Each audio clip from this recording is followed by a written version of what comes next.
I have a syndrome called youngest thought daughter syndrome. Don't know if you heard of it. I am a thought daughter. Thought daughter. I just got like flashbacks from like 2016 when everybody used to call each other thoughts. I'm the youngest daughter of hella siblings. So just give me a couple of minutes to explain. Okay? Really hope this works out here. From the writer's room, this is your host, Dom, and this is Reliable Narrator, the podcast. Be prepared. Chaotic storytelling. Just my kind of nonfiction. Hi. Hello. Welcome. So, this is how this podcast, the episodes, the video essay, how it's gonna work out. I'm filming on my webcam, on my Mac. I have my iPad of Notion tabs of all the notes. I got my journal here as well, that my cousin gifted me for graduation, and I fucking love it. So we're just gonna get right into it. This podcast, these episodes, are essentially my explanation of my writing. Where I was coming from, the drama, the lore, the story time behind every fucking essay. Today's episode topic is rooting from my summer Substack archive. Let's open up Substack really quick. Oh my god, hello? This was a video diary that I did, probably like Reliable Narrator before I became Reliable Narrator.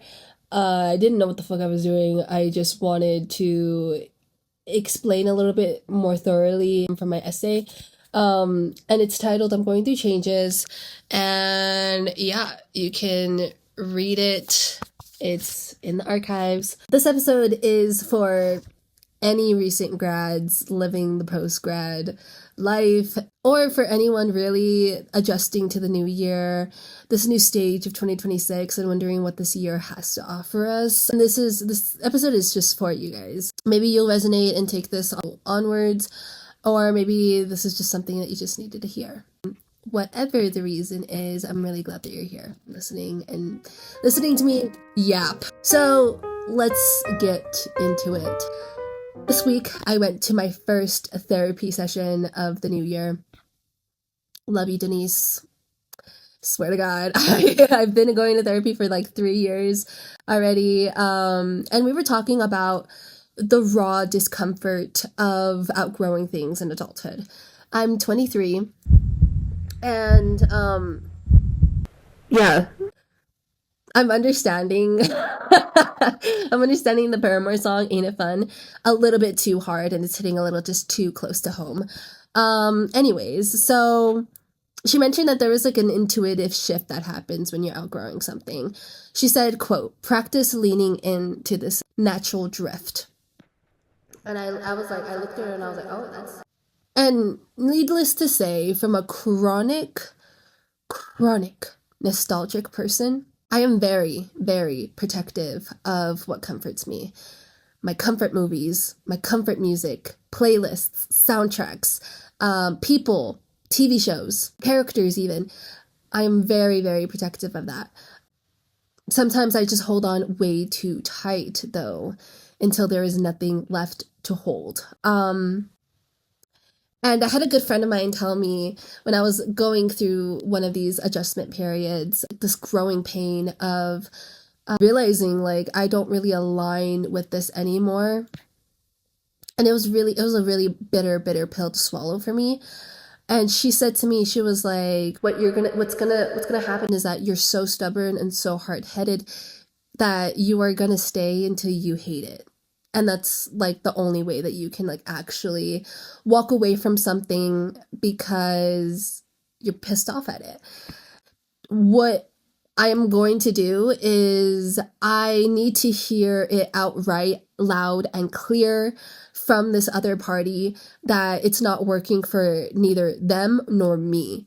And I wasn't going to be the one to walk away. I wasn't like I rather have them walk away first than me. Sometimes it's just easier to get over something when you're fucking angry and pissed off. Because when it's you that walks away, I mean, at least for me, I always get like the dooming feeling of like, did I do the right thing? And Denise told me this week, she said the thing to soften the blow here is to gradually start disengaging. Instead of just like ripping off the fucking band-aid and immediately walking away. And I come from a psyche from the past where I self-sabotaged a lot of shit. I burned a lot of bridges because I always had this coping mechanism of I have to walk away. I have to end this before it ends me. And in which everything was fine. Everything was fine. It was just the fact of like me self-sabotaging and being like no, this isn't gonna work out. Like I already have a bad feeling about this. Like I was always, waiting for the other shoe to drop, and it was me that was fucking doing that shit. And I was like, I couldn't experience anything fucking nice because of the connotation that I had behind, well, this is eventually just gonna end, so why not just end it now? In adulthood, there's nothing like a punch of change to do the motherfucking trick in your 20s. Transitions, growing pains, finding your footing, it's all hitting a little bit differently, hitting a little bit too deep, especially since I don't have college life, university, student life to fall back on, like as my cushion.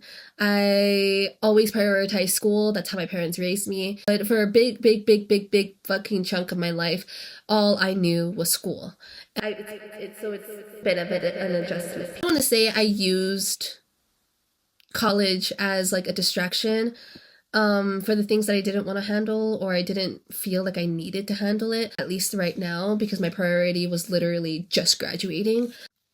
But I think that's why I am a very, very nostalgic person, because whenever shit does get tough, in this present lifetime, I always find comfort in the people, things, situations, experiences in past versions of me that did at one point bring me happiness. Crazy, right? You know, I didn't realize the hard times were the good old days, you know what I mean? Like, for example, my best friends from high school, they make me feel like I'm a teenager again. In the most destructive but comforting feeling ever. You know what I mean? It's a very double-edged sword. And even though I'm 23, it was 6 fucking years ago. I know I'm dramatic, but what more can you expect? I'm a dramatic bitch. So, yeah. So sometimes it just gets me thinking, like, I don't know the version of myself, the adult version of myself, without them. There's, I think, a tweet or, like, a comment on Instagram that Haley Williams said, responding to a comment and being like, this guy was like, I miss the old Paramore, and then she responds with, I would never ask you to return back to your old self, so don't ask me to do that, I'll insert it here. And that was like so fucking real, you know what I mean? I've, as much as I've experienced these changes and these really, really big phases and transformative selves I've had in this lifetime, other people in my close-knit circle have seen that as well. And nonetheless, they are still here. It's just, I think I find comfort in the people that have seen me, the ugly sides of me, the harsh sides of me, since high school. They're still here, you know what I mean? Like, it's fucking crazy to me. I think me being a very nostalgic person and finding comfort in that, I glorify the past a lot. Like, this is about like actively choosing to see others and experiences in their past selves, because it makes me feel better. Does it make sense? But it's the truth. I had to be fucking real with myself going through the fucking changes of last year. And I came up with this fucking conclusion during the fall. And what I needed to do, and what I did, and I'm going to continue doing, is, and continue to reinforce this in this year and onwards, is I severed the delusional fucking string that I had with the fucking past and the comfort that I found in that. Thinking maybe I can return and encounter that version from the past again. But I learned the hard way last year that disconnect means growth. Simply. And I'm able to thank old versions of myself and the past people that aren't in my life anymore, and we'll get into that a little bit more. Thank you for showing me what not to look for. Thank you for teaching me the red flags. Thank you for just teaching me a hell of a lot about like what not to invite in and welcome in again. Just because it's a familiar and comforting face doesn't mean that I need to invite it back in, thinking that it's going to be different this time around when it's not. You know, like I was giving it the benefit of the doubt constantly, thinking, you know, maybe today is the day, but it ain't, you know what I mean? And I'm back in the fucking cycle of chronic nostalgia and not really being present, you know? And I'll get into that a little bit more about being present and writing about present times later on. This substack essay, essentially, in the video diary attached to the substack essay, I explain my inspiration for writing what I wrote. It's about Ozzy Osbourne and his farewell show he did in July. And it was just right before he passed away too. And I wrote this after the concert. I think it was like the week after, and then just a couple of days afterwards he passed away. I plan to talk about this a little bit more in another episode, but I never experienced an idol's death in adulthood. I have when I was a teenager. I experienced Amy Winehouse and Mac Miller, which was very hard for me. But experiencing an idol's death like Ozzy at 23 motherfucking years old did something to my brain chemistry. Oh my god, I just feel like I got fucking punched in the heart. Oh my god. Like, oh my god. I don't know what to do. I'm fucking crying.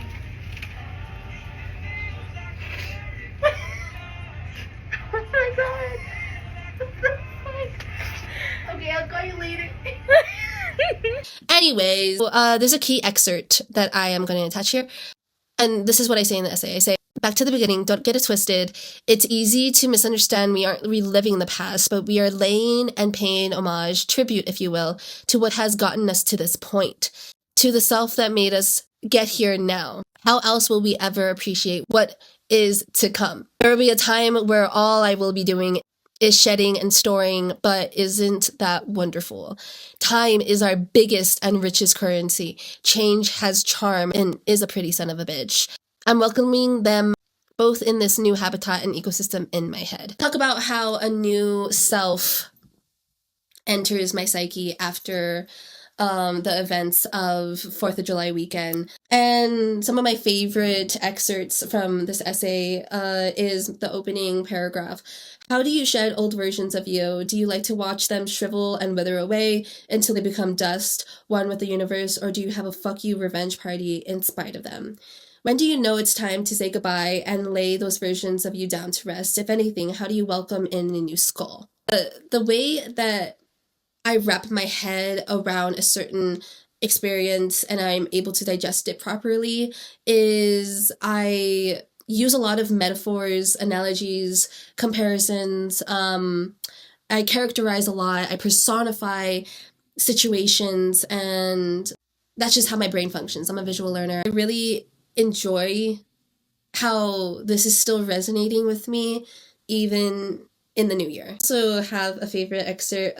I think it was a grand opportunity get to oversee our old selves, our subconscious idols and glorified versions of self.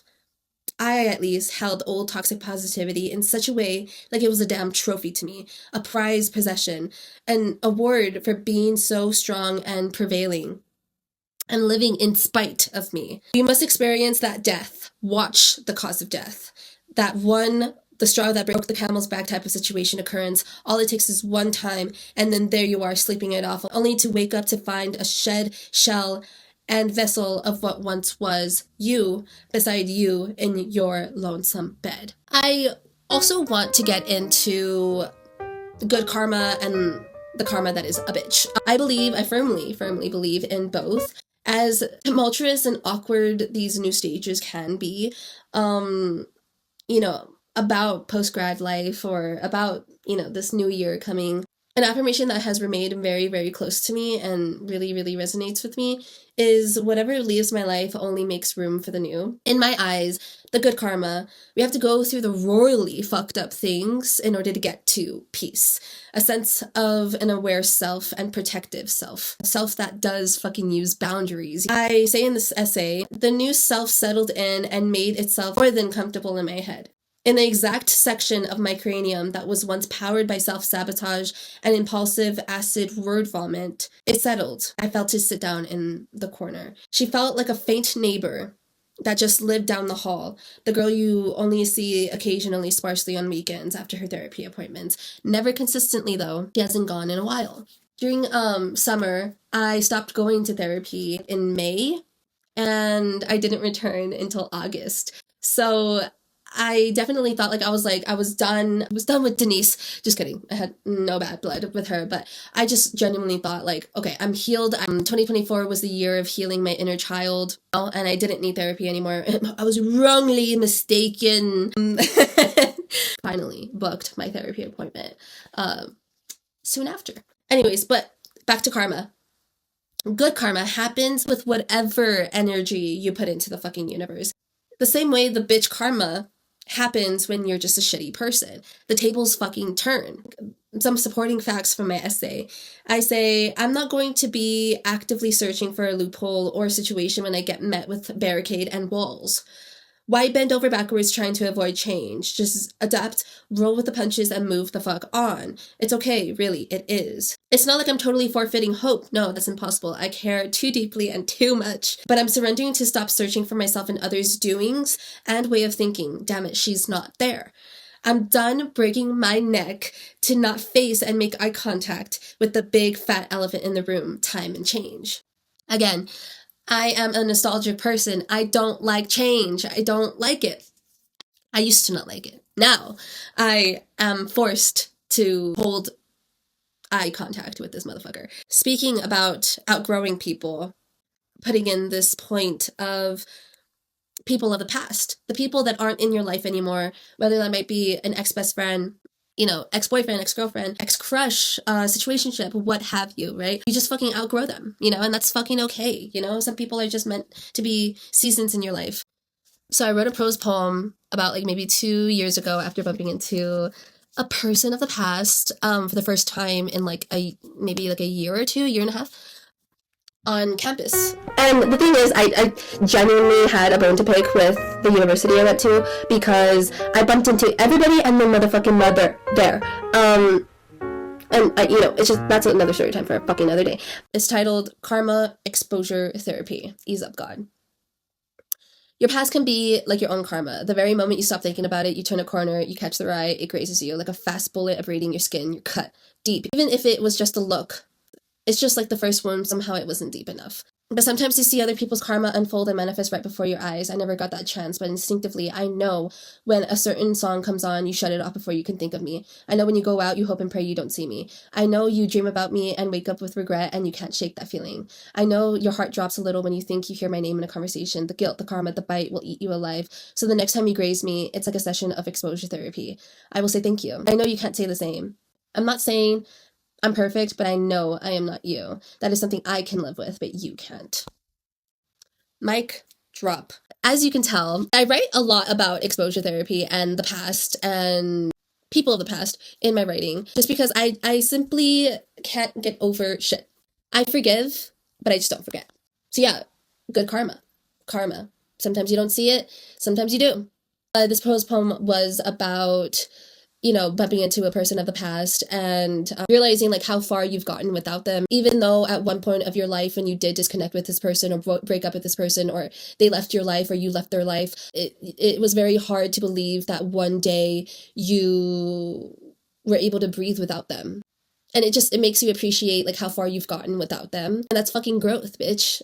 This also resonates with the topic that we're currently talking about right now, is imagine if I ran into old versions of me Oh my fucking god. No, absolutely not. Like I would run the other way as fast as I could. Oh, or being with my raging teenager makes me want to kick a fat kid at Kmart.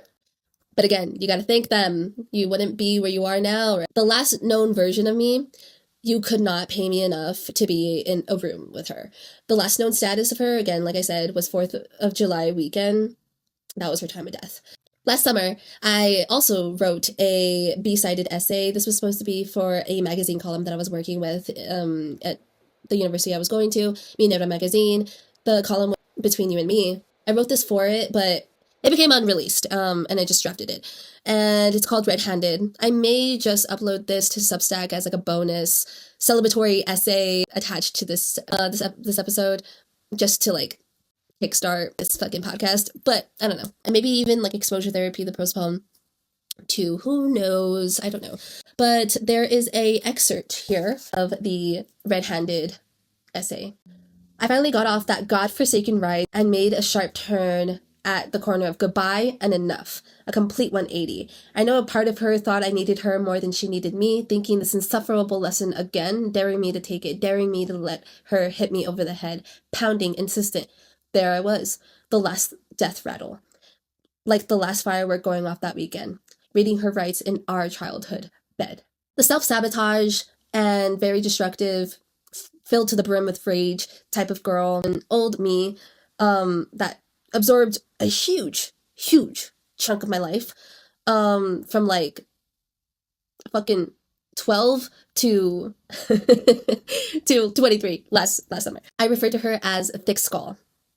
Yes, like the Paramore song, And What About It, okay? That song perfectly encompasses how I used to be. This version of me, this thick skull me, really thought that if she stayed pissed at her world and everything in it, then it was easier than caring at all. In this B-sided essay, I talk about this theory about tattoo psychology, about when you have a animal tattoo, you start enabling their characteristics and qualities. Running to Google.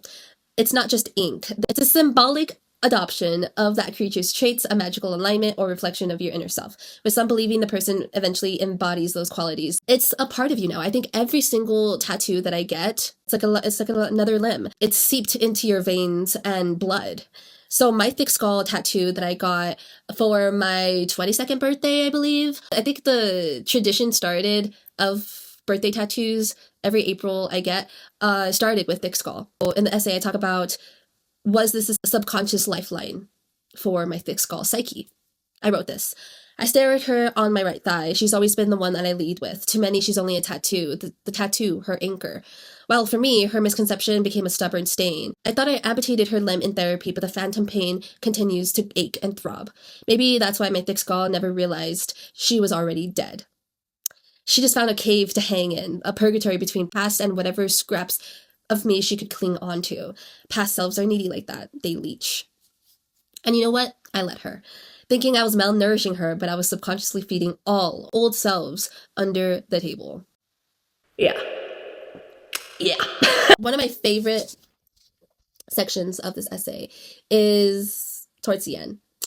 I say, so here I am, now skinned alive, and there's nothing more I could do other than to open the door, look change in the eye. It's a curious double-edged sword. One learns to coexist, moving when it moves, and time hold its rich devil hand, being ghostly unison.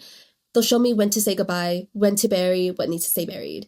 She was no friend of mine, so stop tripping over your own shoes. Finally, you let me let you go. I never thought you could save me anyways. I forgive you. I just forgot to say goodbye. Again, this circles back to the preface of this topic of going through changes, transitional periods, growing pains, and really leaning into that aching feeling, even though it's very raw and it makes you very uncomfortable. So I think like the motto for this new year, I really hope maybe this episode is a very optimistic, maybe hopeful angle to embracing change and time and distance into the new year, you know? Because nonetheless, you can be a fucking chronic nostalgic person and, you know, feel comforted in the past, but doesn't mean that life doesn't continue moving on. You know what I mean? Like, life is going to move on with or without you.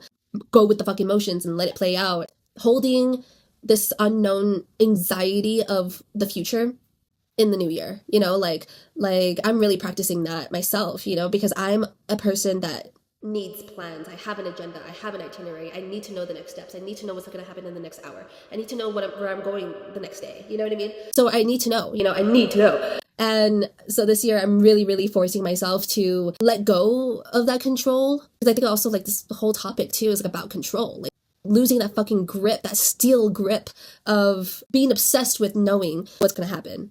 They just like leaning into the unknown of whatever is going to happen in the next hour.